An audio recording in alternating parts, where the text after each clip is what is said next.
Peter, what do most laundry owners get wrong? I'd say a lot. I'd say there's a lot that they I would say that a lot of people probably think that they're smarter than they are. Like I've never had that problem. Like I know what I'm good at, I know what I'm poor at. I generally try to hire people to do the things that I'm poor at. I would Good. also say that they get tunnel vision, they get set on something.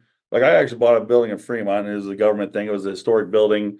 They were trying to tell me all the stuff I couldn't do. And I remember the last meeting I walked out, I called the realtor, I said, put it on the fucking market. They don't want to work with anybody. And I actually remember like that building, I sold it 3 years later, there still was nothing in it, and it's probably changed hand 2 times. But the city Right. is so ridiculous on it being a historic building and not change. I mean, you got to change it to make it something. I mean, if you're going to make it a restaurant, you're going to have to put ovens. You're going to have to cut holes for ranges. I mean, if you're going to make it a coffee shop, you, I get it's a historic building, and you want to like maintain the historic value of a 130-year-old building, but you got to let something happen.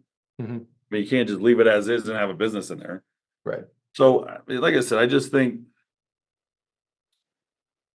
I think that a lot of people probably don't analyze themselves and know what they're good and bad at. Like I said, some people can't manage people. Some people are good with money. Some people are bad Mhm. with money.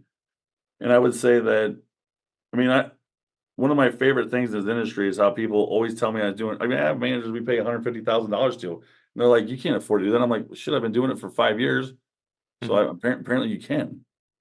I'm like, why can't I pay that? But I mean, they're essentially running this business. Like I'm not paying them to manage it and come to me and ask me for every damn question. I'm paying someone that's competent enough to run their own business but doesn't want to take the risk to do it. So I have to Mhm. pay them accordingly. Mhm. Mhm.